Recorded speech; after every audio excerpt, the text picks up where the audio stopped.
হচ্ছে লসাগু আর গসাগু। কি শিখবো? লসাগু গসাগু। লসাগু অর্থাৎ লঘিষ্ঠ সাধারণ কি হয়? লঘিষ্ঠ সাধারণ গুণনীয়ক, তাই তো?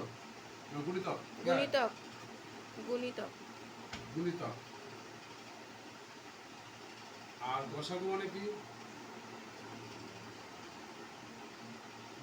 গরিষ্ঠ। কি হয়? গরিষ্ঠ। গরিষ্ঠ সাধারণ গুণনীয়ক।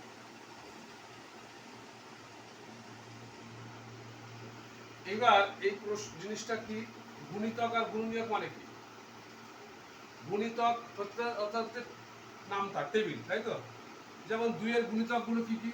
2 এর গুণিতক হচ্ছে 2, 4, 6, 8, 10, এগুলো গুণিতক। আর গুণনীয়ক যেমন 10 এর গুণনীয়ক গুলো কি কি? 1, 2, 5 আর 10, মানে 10 এর টেবিল কার কার ঘরে যায় সেটা হচ্ছে গুণনীয়ক। এটা হচ্ছে গুণিতক, তাই তো? এটা হচ্ছে গুণিতক আর এটা হচ্ছে গুণনীয়ক। এটা হচ্ছে পার্থক্য, গুণিতক আর গুণিতকের এটা হচ্ছে পার্থক্য, তাই তো?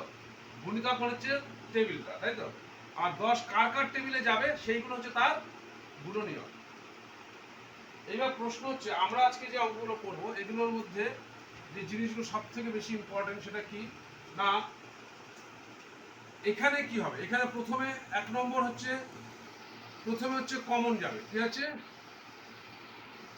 এখানে আমরা করতে গেলে কমন যেতে পারে। প্রথম কথা হচ্ছে কমন যাবে, তাই তো? 2 নম্বর এই সূত্র হতে পারে a² - b²।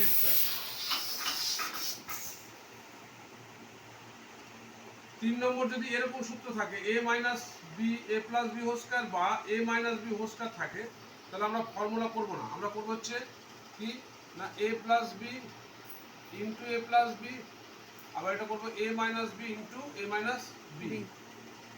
আর একটা কি হতে পারে? Middle factor. কি হতে পারে? Middle factor. এই তিনটের মধ্যেই মানে এই তিনটে ফর্মুলা ইউজ হবে। কি বললাম? তিনটে ফর্মুলা ইউজ হবে। এবার আমরা যে লসাগু গসাগু করবো এই তিনটে ফর্মুলা ইউজ করে আমরা অঙ্কগুলো করব।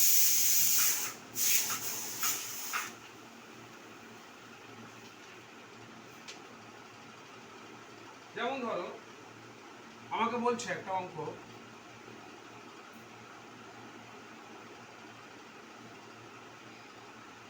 4a² b² আর 20ab²। তাহলে আমাকে যদি গসাগু বের করতে বলছে, এর গসাগু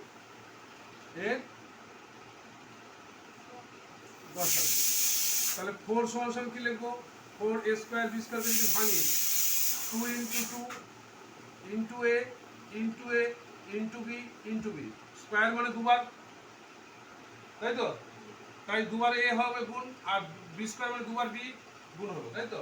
3 থাকলে পাওয়ার 3টে থাকলে 3 বার গুণ হবে, 4 থাকলে 4 বার হবে, আর 4 কে ভাঙলে 2 ইন্টু 2 হয়। 20 যদি করি, 20 কে ভাঙলে এরকম করে ভাঙবো এইদিকে, 2 10 যা 20, 2 5 যা 10, তাহলে 2 2 5 হলো। কি হলো? 2 into 2 into 5 into a b² মানে b ইন্টু b। এবার যদি আমি এটাকে লসাগু গসাগু, তাহলে গসাগু যদি করি, গসাগু নিয়ম কি? যেগুলো মিলবে সেইগুলোই নেব। এখানে 2 আছে, এখানে 2 আছে, এখানে 2 আছে, এখানে 2 আছে, তাহলে দুবার 2 আছে নিলাম। এখানে a আছে, এখানে a আছে ইন্টু a, এখানে b আছে, এখানেও b আছে, এখানে b আছে, এখানেও b আছে, তার মানে দুটো b আছে। আর নাই তো? আর মিলছে না তো? আর কিছু মিলছে না। তাহলে হলো 4ab², এটা হবে অ্যান্সার।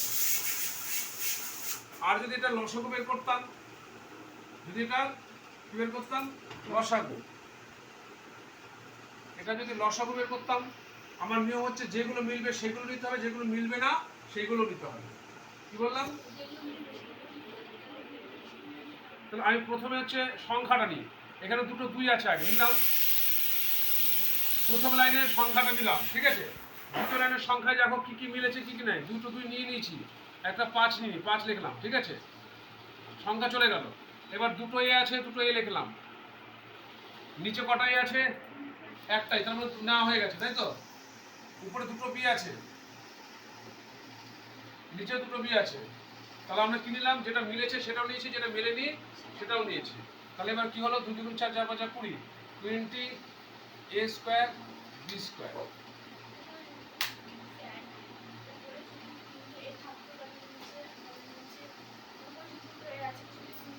নিচে যদি আরো দুটো এ থাকতো তাহলে আরেকটা এ নিতে হতো আমাকে। নিচে যদি তিনটে থাকতো, উপরে দুটো থাকতো, তাহলে আরেকটা এ নিতে হতো না।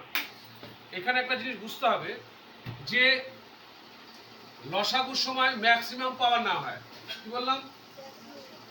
মানে এইখানে এ, এখানে এ আছে, এখানেও এ আছে, তাহলে এর ম্যাক্সিমাম পাওয়ার কত? 2, তাহলে এ স্কয়ার হলো।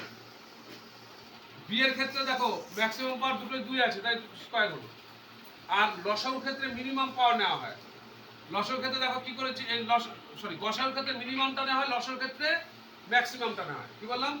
গসাগুর ক্ষেত্রে মিনিমাম পাওয়ার আর লসাগুর ক্ষেত্রে ম্যাক্সিমাম পাওয়ার। যেমন ধরো এখানে আমার লসাগুর ক্ষেত্রে দেখো এর পাওয়ার মিনিমাম হচ্ছে একটাই, তাহলে একটাই নিয়েছি। আর গসাগুর ক্ষেত্রে দেখো দুটো আছে, এই লসাগুর ক্ষেত্রে দুটো আছে, দেখো দুটো নেওয়া হয়। তাহলে গসাগুর ক্ষেত্রে মিনিমাম পাওয়ার, কার মিনিমাম পাওয়ার? অর্থাৎ যে দুটো, যে ভেরিয়েবলটা আছে, কিন্তু তো ভেরিয়েবল নাম্বার, যে ভেরিয়েবলটা না আছে কমন ভেরিয়েবলের ম্যাক্সিমাম পাওয়ারটা হয় লসাগুর ক্ষেত্রে। কি বললাম? লসাগুর ক্ষেত্রে এই জিনিসটা মনে রাখতে হবে, এটা হচ্ছে মেন জিনিস। কি মনে রাখবা? যে লসাগুর ক্ষেত্রে কি বললাম? লসাগুর ক্ষেত্রে কমন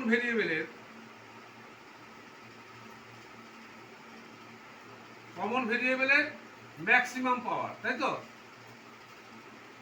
ম্যাক্সিমাম পাওয়ার নিতে হবে। আর গসাগুর ক্ষেত্রে কি হবে?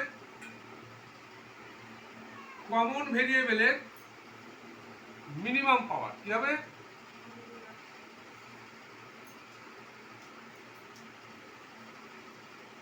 যেমন ধরো একটা খুবই একটা এমনি সংখ্যা না দিয়ে যদি করি, এরকম ধরো এখানে আছে a Q B square C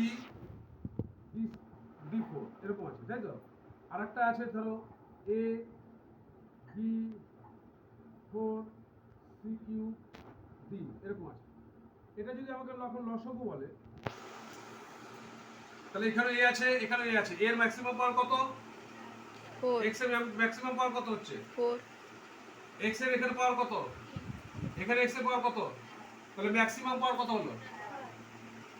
এই দুটোর মধ্যে কার মধ্যে ম্যাক্সিমাম আছে, বেশি কার মধ্যে আছে? a 3। a কিউব তাহলে a3 বসলো।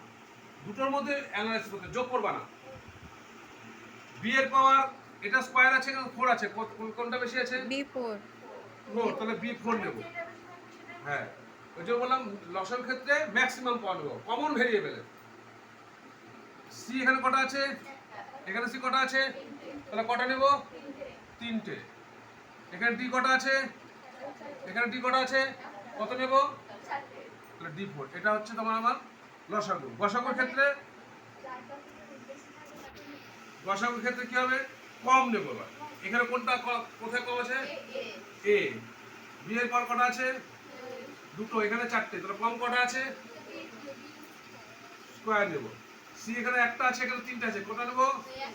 একটা, তাই তো। এখানে d4 আছে, ডি আছে, কত নেব? তাহলে গসাগুর ক্ষেত্রে কি করলাম? পাওয়ার কমন ভেরিয়েবল হতে হবে, কিন্তু কমন ভেরিয়েবলের কমটা নেব, তাই তো। আর লসাগুর ক্ষেত্রে বেশিটা নেব, এটা মনে রাখতে হবে। আর সংখ্যার ক্ষেত্রে তাহলে এই জিনিসটা মনে রাখতে হবে, তাই তো। আর সংখ্যার ক্ষেত্রে কি মনে রাখবো?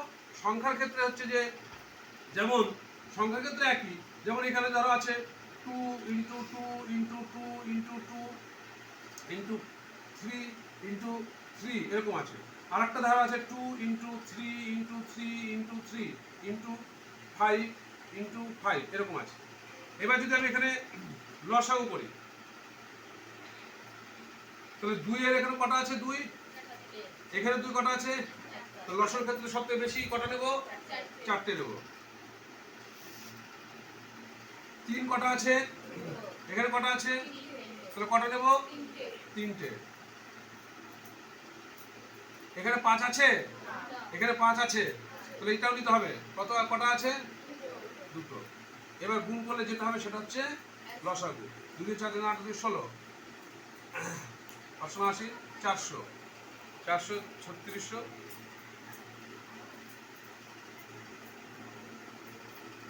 10800। এটা হলো লসাগু। আর গসাগুর ক্ষেত্রে কি করব? তাহলে কটা 4 আছে? 2 আছে। এখানে কটা নেব? একটা। কটা 3 আছে? এখানে কটা আছে? কটা নেব? 2টো। 5 কোথায় আছে? কটা আছে? নাই। এখানে 5 নাই, তাহলে এখানে 5 আছে, ওখানে নাই, তাহলে নেওয়া যাবে। দুটোর মধ্যেই থাকতে হবে, তবেই সেটা গসাগুর ক্ষেত্রে আসবে, তাই তো? লসাগুর ক্ষেত্রে দুটোর মধ্যে না থাকলে হবে, কিন্তু গসাগুর ক্ষেত্রে দুটোর মধ্যেই থাকতে হবে। তাহলে আমার কত হলো? 2 3 3 3 এখানে 8। বুঝতে পারলাম? এইবার এই জিনিসগুলো বুঝে নিতে হবে, ঠিক আছে? তারপরে আমরা